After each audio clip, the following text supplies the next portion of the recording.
Hey there, thank you so much for joining my session today. My name is Alyssa Matesic, and I am so excited to be part of the Authortube Writing Conference this year, this inaugural amazing gathering of the literary and writing community.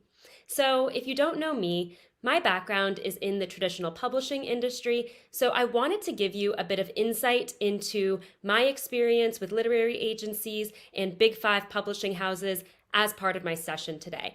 I know the traditional publishing path might be something that some of you have considered or thought about before. So, specifically, what I want to go over today is why is it so dang hard to get a literary agent? This is something that might have crossed your mind if you have ever tried to get a literary agent or if you have considered the traditional publishing path at all. So, I'm going to talk all about that today. First, to give you a little bit of insight into me, as I mentioned, my name is Alyssa Matesic, and I am a full-time independent developmental or structural book editor. On top of that, I run a YouTube channel, which is just my name. So definitely go and check me out there if you haven't already. Every week, I post videos either with tips on how to strengthen your book manuscript, or I talk about the publishing industry like I'm going to do today. I'm also on TikTok, LinkedIn, and Twitter, so feel free to hit me up at any of those platforms. To give you a sense of my professional background, before I became an independent developmental book editor, I worked at Penguin Random House, specifically the imprint Ballantine Books, as well as Macmillan, specifically the imprint Henry Holt, and at the Book Group Literary Agency. So I do have experience with both sides of the traditional publishing industry, and I'm going to give you insight on both publishing houses and literary agencies today. So let's do a little bit of an agenda so you know what to expect out of this session. What are we going to talk about and cover today? First, I want to provide some insight from, again, the publishing industry about why it is so difficult to get a literary agent. This is something that perplexes many writers who aren't familiar with the industry, who don't necessarily know anything about it. I know how opaque the traditional publishing industry can feel from the outside. Frankly, I didn't know anything about how the book publishing industry worked until I literally worked in it. And that was only able to happen because I went to school and interned in New York City, which is where all of the big five publishing houses are based. So I really want to make the industry more transparent to writers. That is something I'm very passionate about, and that's going to be what I'm doing in this session here. We're also going to talk about how to improve your querying success. If you are in the position of having queried literary agents and have not gotten positive responses, I'm going to talk about some practical strategies you can take if you do choose to reapproach your querying process and try again. And then lastly, and most excitingly, we are going to have a Q&A session. So as I am going through my presentation, leave any questions in the chat, and we're going to go through those, and I will answer as many as I can at the end within our allotted time period. So now let's get into the meat of it. Why is it so hard to get a literary agent? Well, the first thing that we need to talk about is that agents, frankly, are extremely backlogged.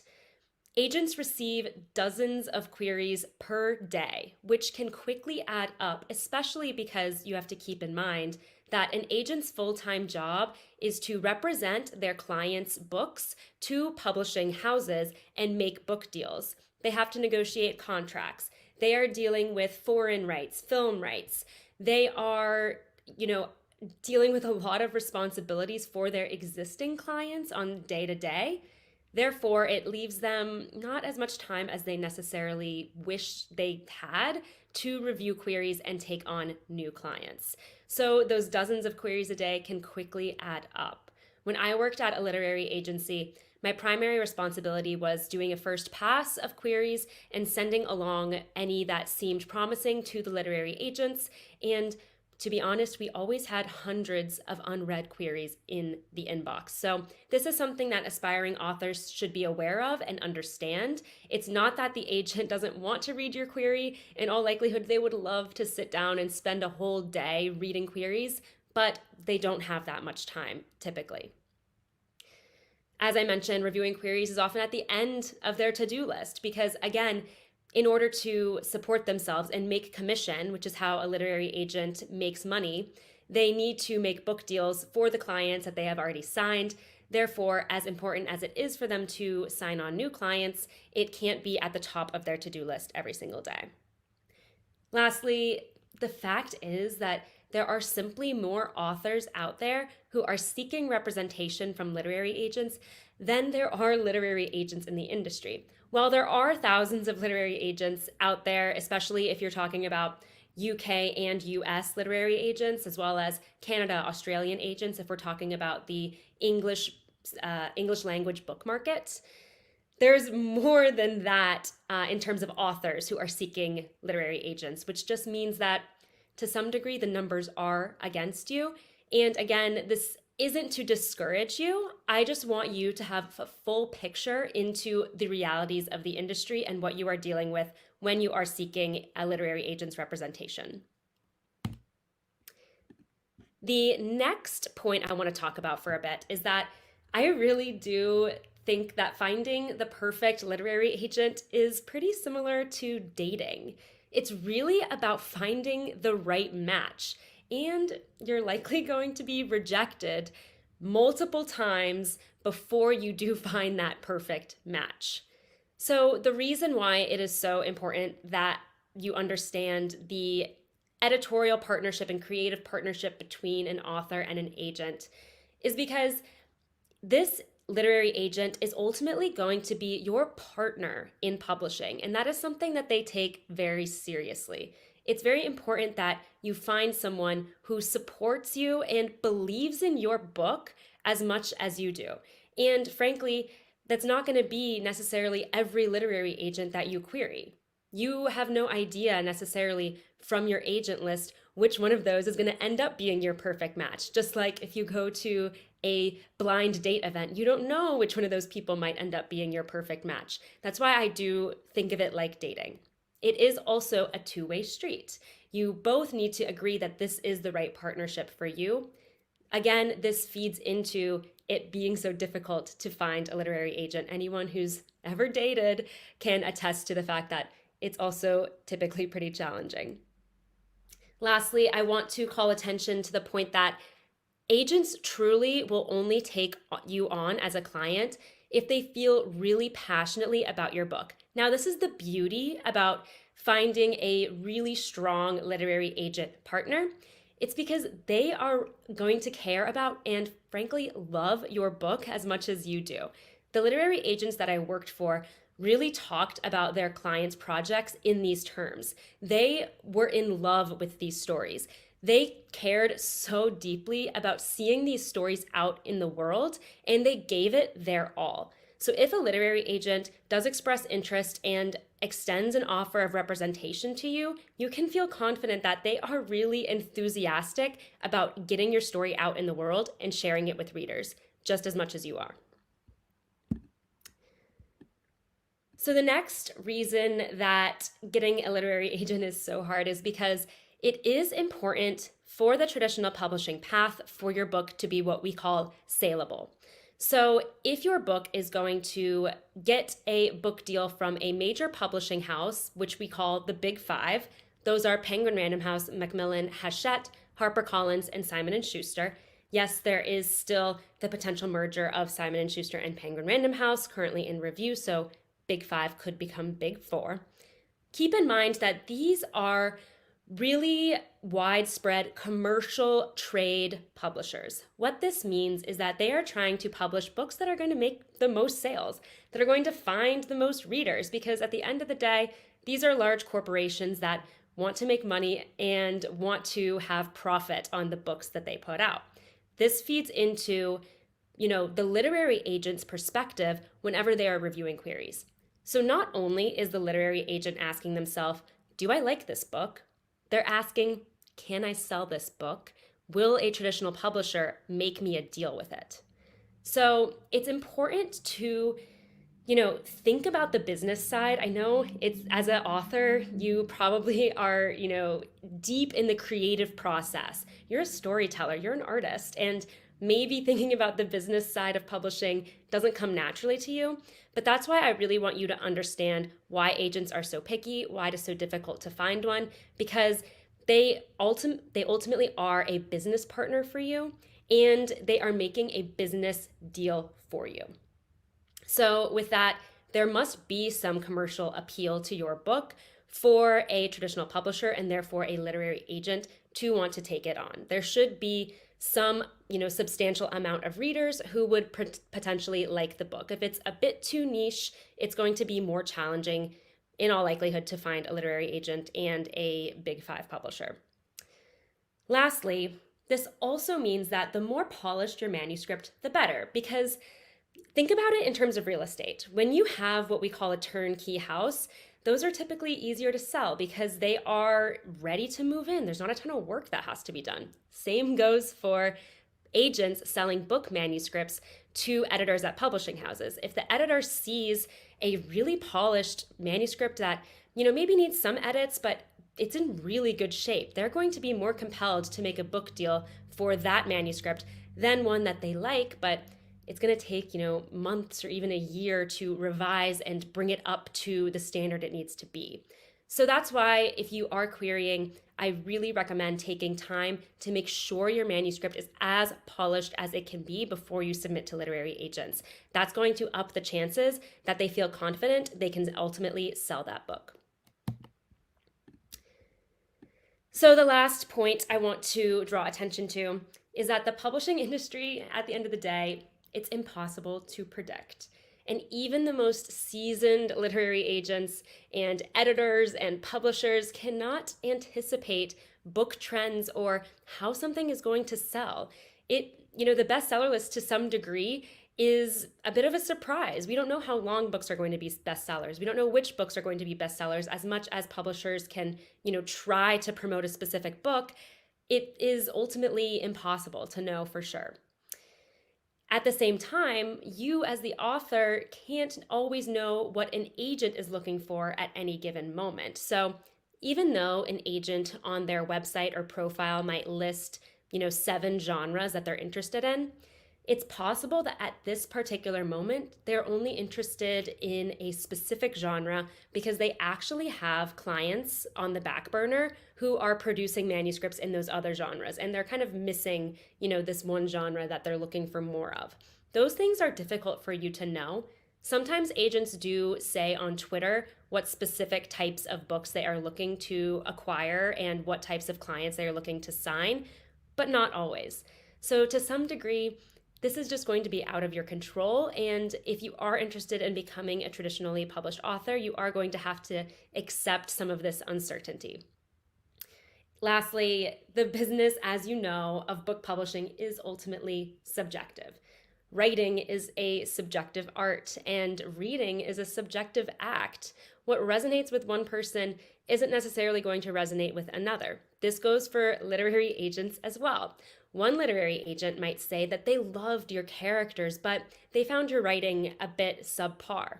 Another agent with the same manuscript could potentially say they hated your characters, but they thought your writing was really amazing.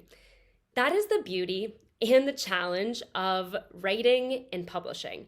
It is a subjective business, and it makes it difficult to navigate, but it also makes it exciting at the same time. So, I hope that gave you some insight into what's going on with literary agents and publishers and why that translates into it being so difficult to get a literary agent to offer you representation.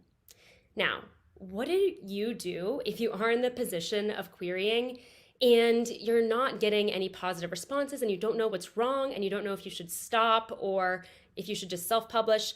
I work with a lot of writers who are in this situation, so I want to give you some practical tips and strategies to keep in mind. First, it can be really, really helpful. In fact, I consider it a crucial part of the process to work with beta readers, a critique partner, and or a professional book editor, typically on the developmental or structural end, prior to querying. Or if you have queried a bit but haven't gotten any positive responses, but you haven't taken this step, I really recommend doing it now, because these people, these critique partners, these beta readers, or these editors are going to offer you an objective view into your story, and they're going to be able to see things with that third-party perspective that you as the author, frankly, are too deep in it to see on your own. So they may make suggestions that then allow you to make your manuscript that much stronger and that much more appealing to the agent. Remember what I said earlier about a literary agent being more likely to respond positively to a polished manuscript? This is how you can help ensure that your book is resonating the way that you intend for it to, and that it is the most effective version of the story as it can be. Secondly, you can also refresh and expand your agent list. So there's, in almost all cases, more agents that you can query than you have already. Maybe you've queried a couple dozen agents. Query some more. Sometimes it does take, close to 100 agents for someone to respond positively or offer you representation. So always be on the lookout. Keep in mind too that literary agents more and more these days will open and close their query inboxes at different times of the year. So perhaps an agent who was closed to queries when you queried last time is actually now open to queries, and now you can add them to your list. Every few months, maybe every 6 months or so, I recommend revisiting your agent list and adding some new agents to the mix. Next, be really thoughtful about the agents that you query. Don't just query any literary agent that represents your genre. Dive deeper. What specific authors do they work with? What specific books have they helped publish? Do those seem in line with your story? Because as we know, in the genre of historical fiction, for instance, there are so many different subgenres and different types of historical fiction. So if you query every agent under the sun who represents historical fiction, you're likely not actually going to be finding the people who are a much better match for your specific flavor of historical fiction. So do your research. It is going to result in higher quality queries, and you're going to get closer to finding that right agent match that I was talking about earlier. Next, if you are finding yourself in a querying rut, it can be helpful to go ahead and get your head in the next story that you are interested in writing. That will not only allow your current querying manuscript to have a little bit of breathing room, but then whenever you are ready to revisit it, you're going to have fresh eyes. And again, maybe you can revise to make that manuscript even stronger. Alternatively, if you go ahead and finish a second manuscript, it's possible that you can query agents with that one. So sometimes if a literary agent sees potential in your writing, but doesn't necessarily like the premise or the plot of the novel that you have queried them with, they'll say something like, it's a pass for me on this one, but let me know when you've written something else. I'd love to hear from you. So in that case, you're going to have this next book, and that book could actually be the one that gets you representation and compels a literary agent to want to work with you. So I always recommend, at least dipping your toes in another story, if for no other reason than to give you a bit of a creative break from the book that you are querying. Lastly, the traditional publishing process is a long, hard, and time-intensive journey. So I really encourage you to keep your head up, stay patient, and keep querying, because that is ultimately the only way that you are going to be able to pursue the traditional publishing path, specifically if you want to publish with a Big 5 publisher that only accepts agented manuscripts. So if this is a dream for you, don't give up. There are so many examples of authors who took months or even years, even hundreds of queries to then find their literary agent and get an offer of representation. Of course, sometimes it takes shorter than that, but it is something that requires a lot of patience. So I hope that this helped you go into the process with a bit more understanding and feeling a bit more optimistic about it. I am passionate about empowering authors to understand their options, understand how the industry works, and ultimately feel confident in the publishing path that they go with. So, with that, I would love to open up for any questions that you have about literary agents, traditional publishing, just anything in general that I can speak to about, your book and your journey. I'd love to hear what you have to say. And thank you so much for listening. Hey there, I am been seeing the questions coming in. So thank you everyone who has submitted. Um, Keep them coming. I'm watching the feed now and I've got a few. Over here, we have a question from Autumn. Any tips for first-time queriers? Oh boy, I got a lot of tips for first-time queriers. Let me talk about the big ones and the biggest mistakes that I see first time queriers, debut novelists fall into when they are approaching literary agents for the first time. So, the first one that I would say is not querying in batches. I definitely recommend taking the approach of querying a few agents at a time, maybe anywhere from 5 to 10 literary agents at a time. And the reason being is when you batch query like this, you can then iterate on your query materials if you are not finding success with the query. So, say you have a list of 50 agents that you want to reach out to. If you reach out to all of them with the same query all at once, then you've kind of missed your shot on all of those agents if they all give you feedback on something not working in the opening pages or something not resonating about the query, or maybe you on your own discover that you could present the plot in a different way in the query letter. You have now eliminated the opportunity for yourself to actually iterate on the query with some of those potential future queries. So that's why I really recommend doing 5 to 10 at a time and, keeping your options open in that way. Let's see what else. Okay. I work in a literary agency and find that a lot of queries don't fit our agents' manuscript wish lists. How would you recommend authors research their agents before querying? Okay, so this also will give you some tips for the first time querier as well.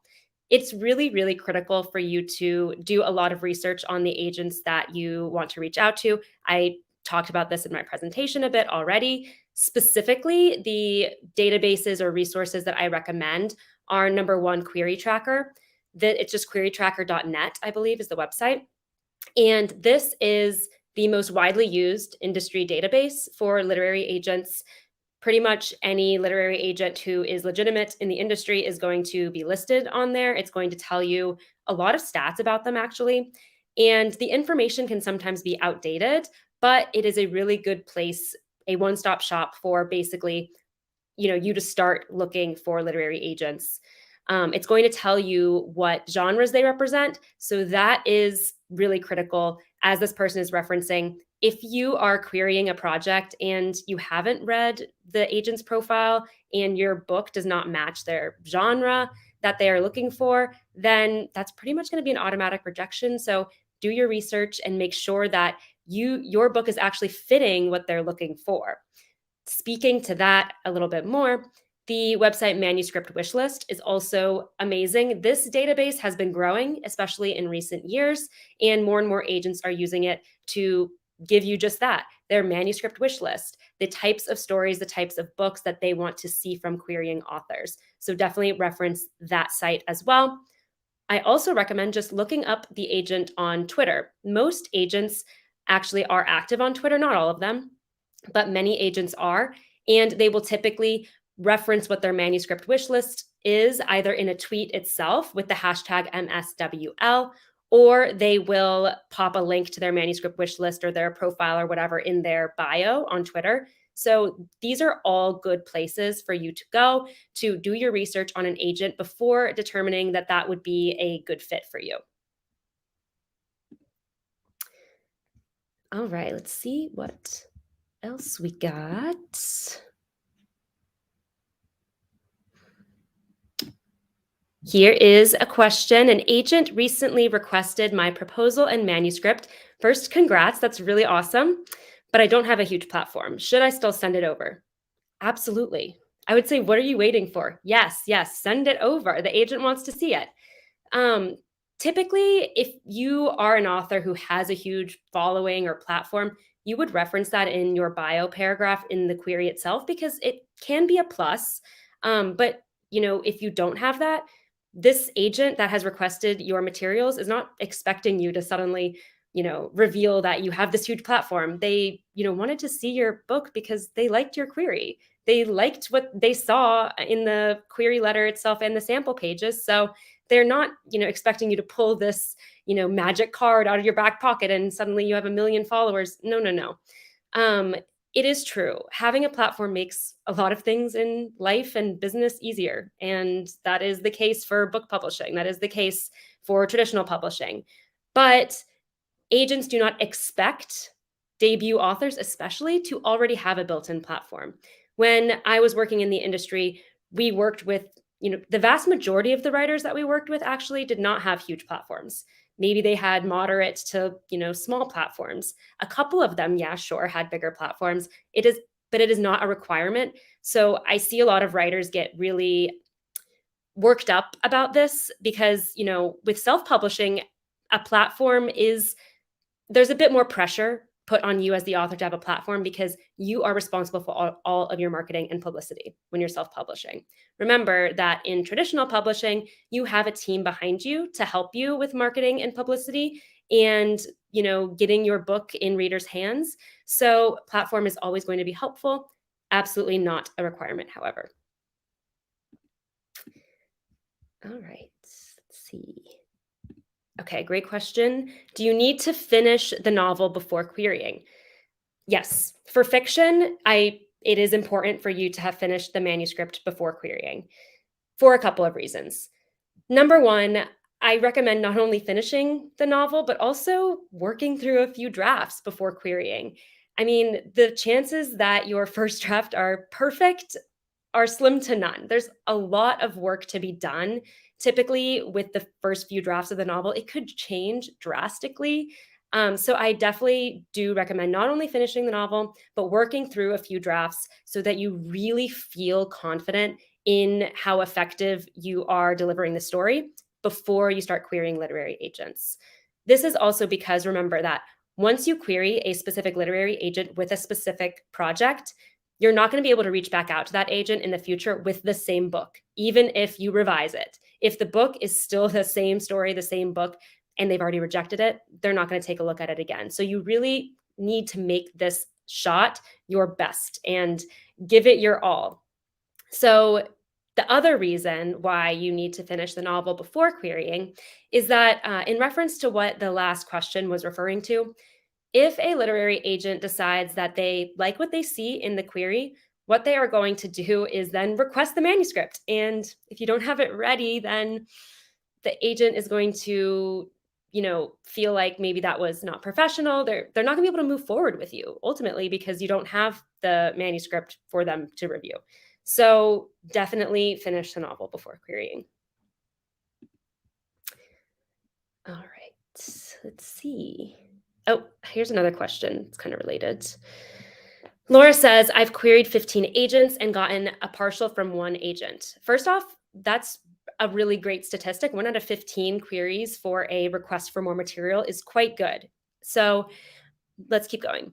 Most say the query grabbed them, but the first pages let them down. Okay, so you got good constructive feedback as well. How do I know if it just needs polishing versus a reworking of the opening? This is tricky to tell, obviously, without having read the manuscript itself. But when we're talking about polishing, from the literary agent's perspective, they're not going to reject a query based on sample pages if there's a typo or something like that, or they wish maybe it was one paragraph was written differently. That's not going to lead them to a rejection. What is going to lead them to a rejection is if those pages are not engaging them. So that's what's most likely happening here, especially if you've gotten feedback that the first pages let them down. To me, that signals that there's something in these pages that are not compelling the literary agent to want to move forward and want to continue reading. In that case, maybe you should consider reworking the opening. And this is an example where I feel a beta reader, critique partner, or a professional editor can really help see things and see ways to rework the opening, especially if they've read more than just those opening 10 or whatever first chapter pages that you attach the query. It's very often when I'm working with clients that what should be or what is a more effective opening scene is actually kind of deeper into the manuscript, and you can hook the reader / agent in with a completely different scene than you thought was the best opening, for example. So play around with it. And as I was referencing before about iterating on your queries, this could be an interesting opportunity for you to rework the opening, maybe try a totally different opening, and just see how it goes with another batch of queries. See if you are still getting requests with that. See if you're getting more requests with that. See if you're getting less requests with that. Definitely play around with it. The opening is so, so critical. I talk a ton about novel openings on my channel. So let me take this opportunity to put my little YouTube link or name there. I have a lot of videos talking about opening pages, opening chapters, how to, work your opening so that it is really effective, because it is so critical when you are querying. It's also critical even if you're self-publishing once the book is published, because the opening is going to be what determines if a reader wants to keep reading or if they don't, right? So, cool. Let's go into some other questions.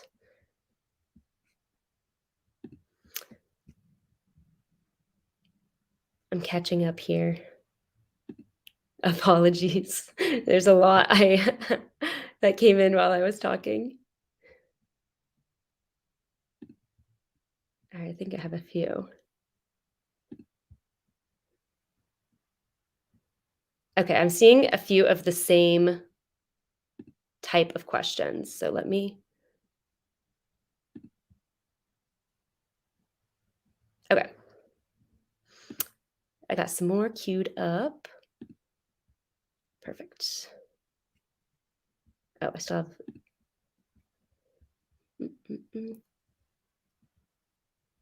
Okay.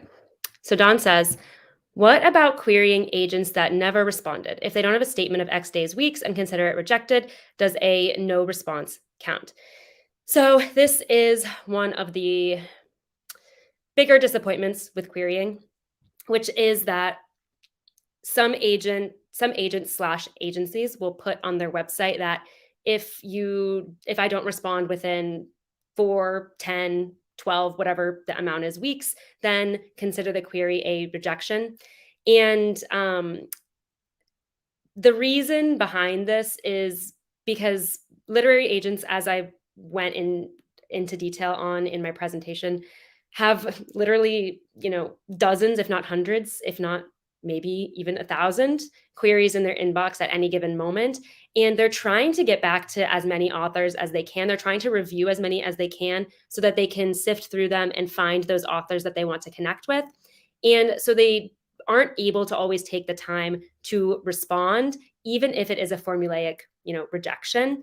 Sometimes even that is going to delay them from getting into more queries. So they say, if it has been that long, then it's ultimately just a rejection. And what they're doing is most likely they are going in their query inbox and reading those and then, archiving them basically as they go through without responding. That sucks for you as the writer. I get it. It absolutely sucks. But definitely follow through on the agent's profile expectations. If it has been that mark, then consider it a rejection. I actually recommend, this goes to another tip for a first-time querier I should have mentioned. I recommend keeping a tracker when you are querying, literally a spreadsheet of some kind. You could even handwrite it if you want. And you have the date that you've queried, the agent that you've queried, the agency, and their expected response time if they list it. And then if they don't list it, leave it blank. And then the response that you got, rejection or a request. So then at any given moment, you can go through and see which agents haven't responded yet, as well as the date that you sent that query. It's kind of a one-stop shop. A lot of writers send queries out and don't keep any type of track of them, which then gets confusing whenever you're in this position, like you said, and you haven't heard back from an agent. You're like, well, when did I query them? You have to go back into your database or you have to go back into your email. So definitely keep a tracker. To your point, if they don't have a statement of how many days or weeks and consider it rejected, does a no response count? So in this case, you can follow up with an agent. If they have not listed on their website that they respond in a certain time frame and it's been, say, 2 months, 3 months, then you can nudge an agent. Now, I'm not going to lie to you and say that that necessarily means you're going to get a response. You might not. But some agents will, appreciate a gentle nudge. It is possible that your query is just way down on their list, and at least that gentle nudge will put it back at the top of their inbox. So you can do that. Is it really going to make or break whether or not your query is going to suddenly get representation? It's likely not. Okay. Next. If you self-publish your novel, could you still traditionally publish that same novel? Oh, and thank you for the note about my channel. I'll throw it up again for anyone who is unfamiliar with my channel. So the answer is no, unfortunately. When a Big Five publisher is making a deal with a literary agent, they are buying the rights to publish the first edition of that work. And unfortunately, self-publishing, even in some cases, publishing on a blog or something like that, is considered publishing the work in another way. And traditional publishers are not going to agree to make a deal for that situation. There are very rare circumstances where a self-published author has seen really extreme success. And then, of course, the corporations that are publishing houses want to get a piece of the pie. And then maybe they might agree to a book deal of some kind, a reprint of some kind, a new edition. But in general, no. You can absolutely query literary agents with your next book, however. So definitely keep that in mind. And the fact that you have self-published a novel previously is not really going to affect your ability to query future projects at all. So that's something to keep in mind. Okay, next question. Approximately how many agents can we really query? Since most agencies only allow you to query one agent, are there really that many good agencies out there? You are correct. Typically, you can only query one agent per agency, but there are hundreds of agencies out there. And keep in mind that with agencies, bigger is not always better. So you might be familiar with some of the bigger name industries, some of the more corporate agencies that have maybe 10, 20 agents. But in the publishing industry, boutique agencies that might have only a handful of agents, as well as individual agencies, which is literally just an agent as their own business, can be just as, if not more reputable than agents at these bigger corporate style agencies. I do have a video on my YouTube channel talking about types of literary agencies where I get into this in a bit more detail. So you can check that out. But to answer your question, even though you can only query one agent per agency, there are hundreds of agencies out there that should give you a lot of options of all sizes. So if you haven't yet, look into boutique agencies and look into individual agencies. The key is to research the specific agents and see what kind of deals they've done in the past to see if they're a good fit for you. I really do recommend leading with the agent versus leading with the agency. Like, I want to be, part of this big corporate agency because I think they're reputable and think they publish all the best books. There's a lot of deal makers when you're on the inside of the industry who are actually just working for themselves as agents and are just as highly respected and whose clients are just as prestigious as some of these bigger name type agencies. So don't limit yourself. Do your research to determine if the agency and the agent are reputable. And you should find plenty. All right, next question. Do agents take their percentage of the advance as well as sales? So the way an agent gets paid is 15% commission on, yes, both the advance that the publisher pays the author for the rights to publish that book, which is typically a it's a sum of money given to you no matter how many copies you sell. You could sell 0 copies, you still get that advance. And then they will also take 15% of any royalties that you earn on top of that advance. So that goes in perpetuity. So the advance will be paid to you on a specific time frame outlined in your contract, but then the royalties could go many years into the future. And yes, how it works basically is the publisher pays the agent, and then the agency processes the payments and then takes out 15% and then pays you the 85%. When I was working at an agency, I had to do a lot of check writing. And it was really cool to see how much royalties people are earning on books that they published years ago. So it can be quite lucrative for the author and for the agent. Okay, let's see.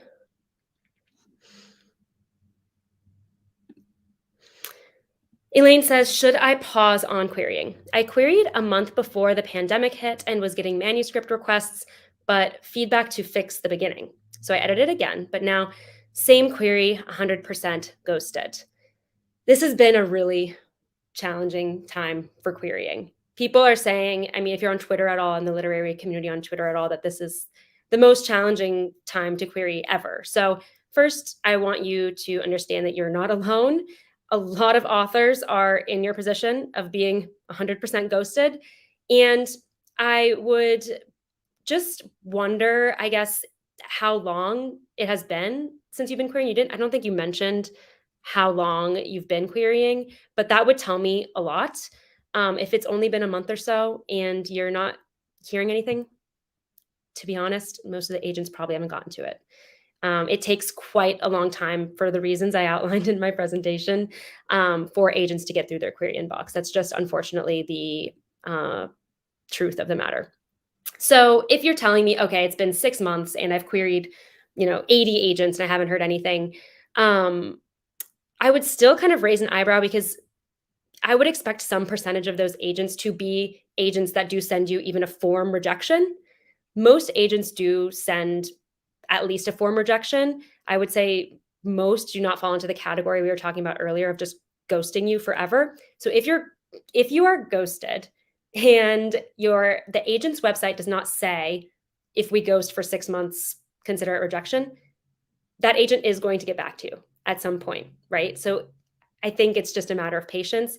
Keep in mind that it's summer right now. So I don't know exactly your timeline of querying, but publishing pretty much slows down a lot in the summer and kicks back up after Labor Day.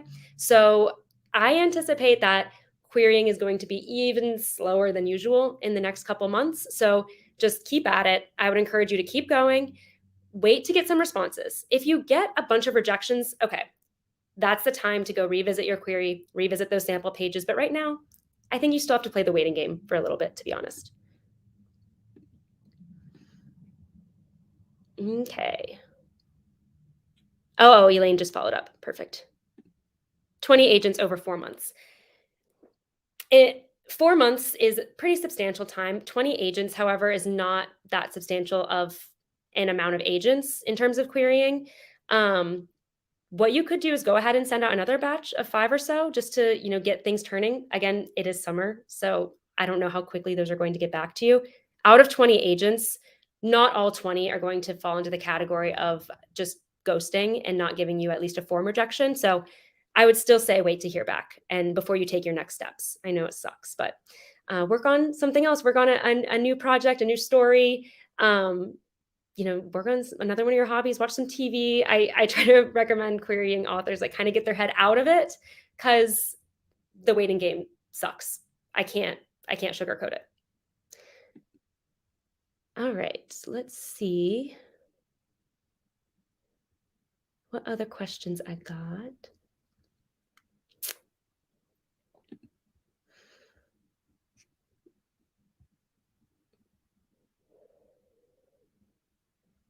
I'm queuing some up. Apologies for the break. Oh, I'll use this opportunity. Thank you, Shannon, for sharing my free story self-assessment link. If you have a work in progress of any kind right now, which I think most of you do, if you're attending the writing conference, This is a worksheet that I designed that is available on my website at this link, that is going to allow you to kind of step into the editorial shoes. I know it can be really, really, really hard to self edit and evaluate what's working in your manuscript or not. I know some of us were talking in the comments about, is my opening working? This story self assessment is going to help you identify the strengths and weaknesses in your current draft and help you pinpoint what you need to do now to improve it. Like, is it the plot maybe that you're not feeling so comfy with? Is it, the characters that maybe you could bolster a bit? Are you feeling less confident in your actual craft, your ability to write prose? So definitely go ahead and play around with that. Let me know what you think too. I'd love to hear. It's a relatively new resource that I created. And it is going to sign you up for my newsletter where I am giving out more insights and tips that are not available on my YouTube channel. So that's going to be really exciting. So definitely go ahead and check that out. Thank you, Shannon. And I'll get back to questions now.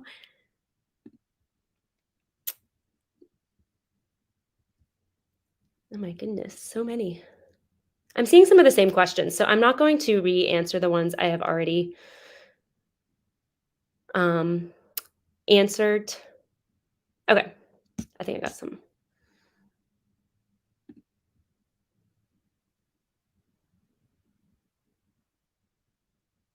Okay. Jill is asking, do you get your novel edited before you send it to a literary agent? You've heard me talk in this presentation about beta readers, critique partners, and potentially getting a professional editor. So this is ultimately up to you. I mean, it is a personal choice, and it is also, when you're talking about an editor, it is an investment. And in the cases of an experienced editor, can be a significant investment. So it is ultimately up to your personal circumstances.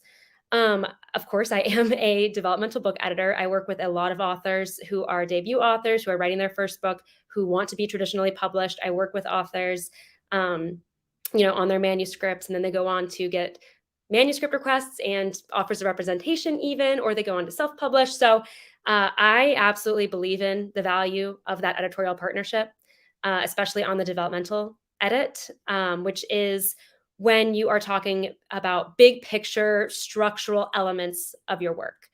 Are the character journeys compelling? Is the plot working without any plot holes? Does the beginning and end hold up? How's the pacing? How's the structure? How's the point of view? These are the types of things that I'm working with my authors on, and these are the types of elements that truly transform your story. I typically don't necessarily recommend an author needs to go through a line/copy edit or a proofread before querying literary agents. The reason being is that the line and copy edit can potentially get into territory where people are worried that an editor is rewriting. Again, a good line and copy editor should not be rewriting your work in any case. So if you work with someone and you find that, then that's a problem. But that can get into tricky territory where, now it doesn't feel like your manuscript when you're going out to literary agents with it, which is not a good place to be in. When it comes to proofreading, agents understand that the manuscript is going to have mistakes in it. And in fact, it's going to go through so many edits before it ever gets published. So if there's a couple of typos, it's typically really not a problem from a literary agent's perspective. But what will keep a literary agent from offering representation is if the ending doesn't work, if the characters don't draw them in, if they're not invested in the characters. So that's why I deeply value, or I deeply see the value in working with a developmental editor, or at least, working really deeply with a beta reader or critique partner who has that type of ability to give that type of feedback. Some beta readers are amazing and can be that for you. I know it's also hard to find really excellent beta readers, and that can be a challenge. So ultimately, the decision is up to you. Many authors do work with editors prior to querying, many authors don't. What I do recommend is having someone read your work and give you actionable, constructive feedback. I do not recommend querying with a manuscript that only you have ever read. Of course, there are success stories where authors have done that and, go on to get published, but, ultimately it is only going to make your work stronger. Whether or not you agree with their suggestions, whether or not you take those suggestions, that is only going to give you a better sense of your story, help you feel more confident in your story, which is the ultimate goal. I hope that answered the question. Okay, let's see.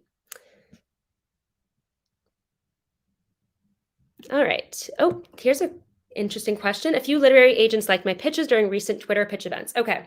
I'm really glad you brought these up because Twitter pitch events are another great place to start. Going back to the question about tips for first-time queriers.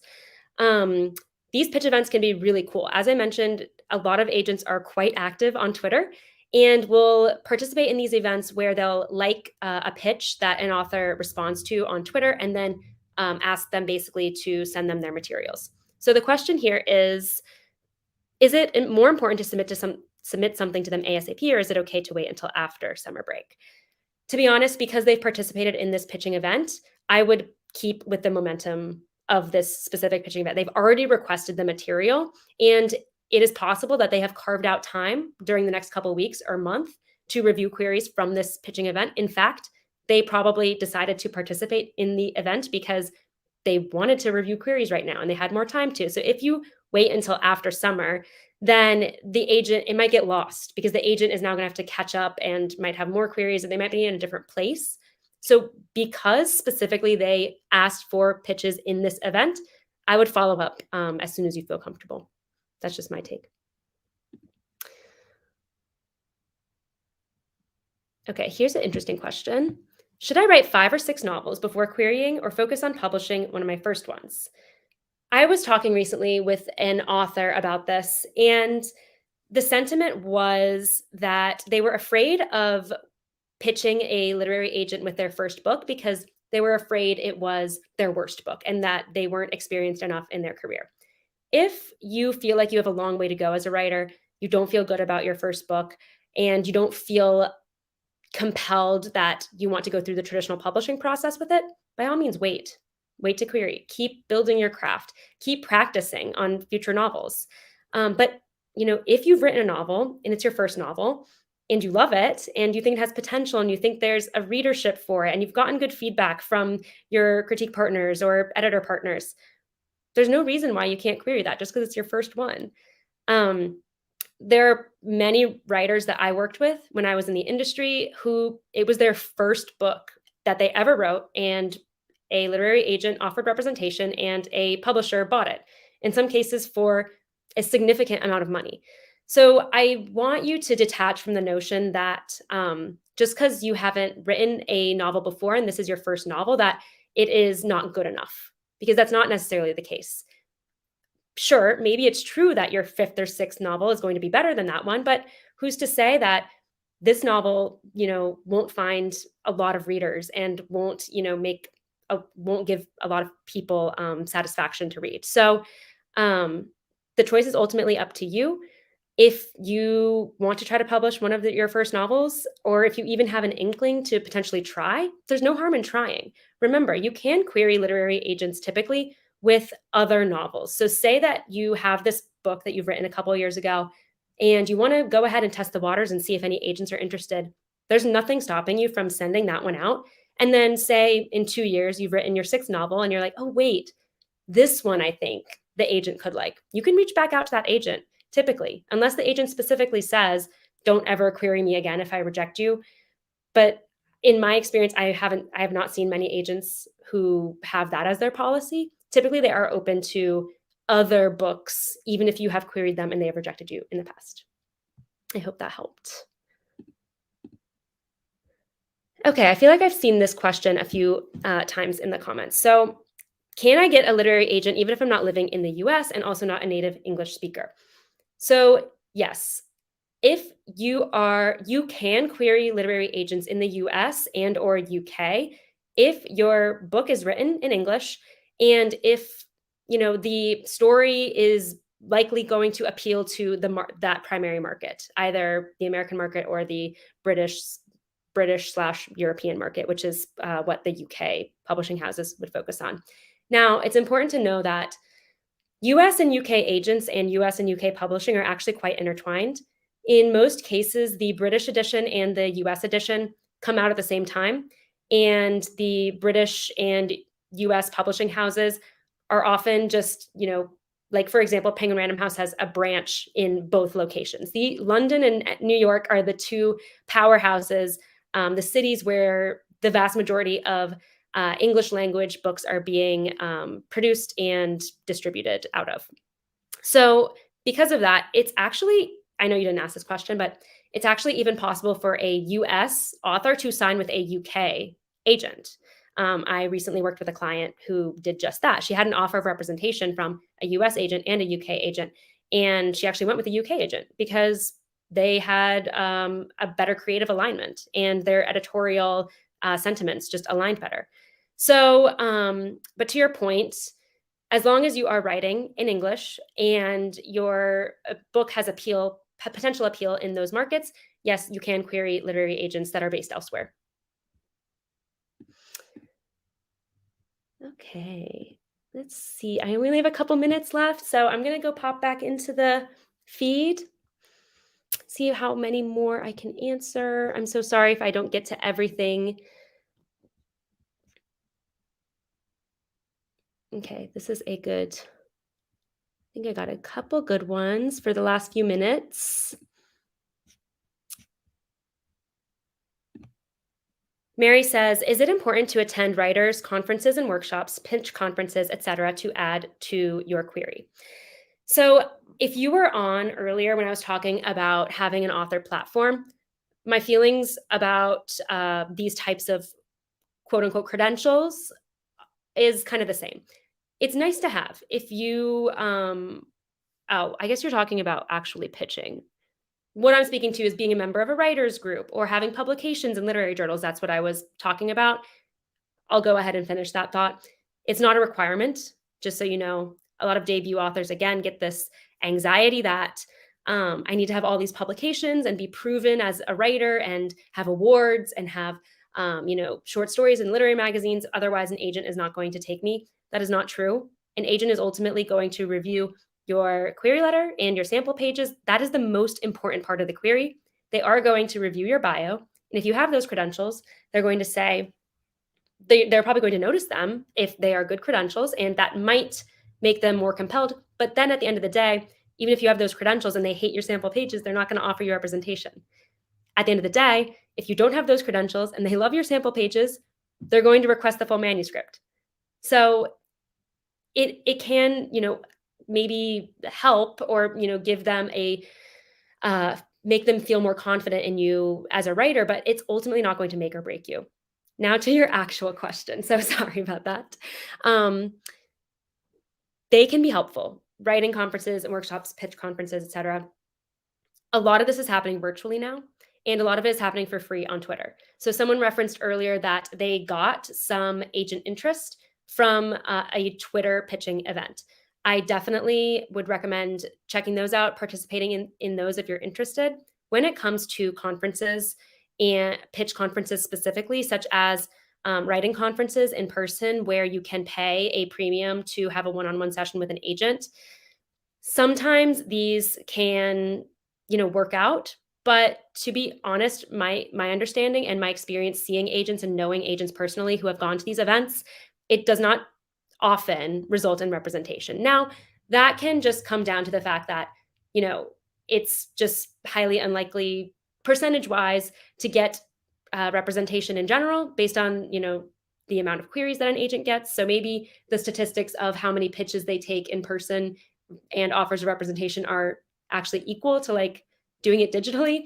But the point is, I don't think it's going to substantially increase your chances if that is the question. Again, it's going to come down to the blurb in the query letter in your sample pages, and you can just as easily deliver those digitally, and the agent will take them seriously, and the agent will take them seriously at the conference. But if you don't have the means, the investment ability to do those events, don't worry about it. Just query normally. Querying normally is a very tried and true means of getting representation. So a lot of people think that you have to have one of these alternate methods of like getting an agent's attention. That's really not the case. They really do read their queries, and that is primarily how they get clients. Okay, so I think that is everything. Oh, Shannon, thank you for letting us all know. If you have anything that I didn't get to answer, you can leave a comment on the video here.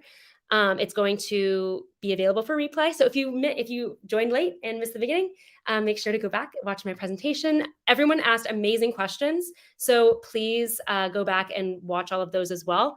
I just added my banner with my YouTube channel. If you haven't subscribed already, please do. And thank you so much for joining today. Go check out all the other presentations. There's a lot going on the rest of today, tomorrow, and Sunday. So I have all the links in the description here for the Authortube Writing Conference. Thank you so much for everyone who has tuned in, and I'll hopefully see you around.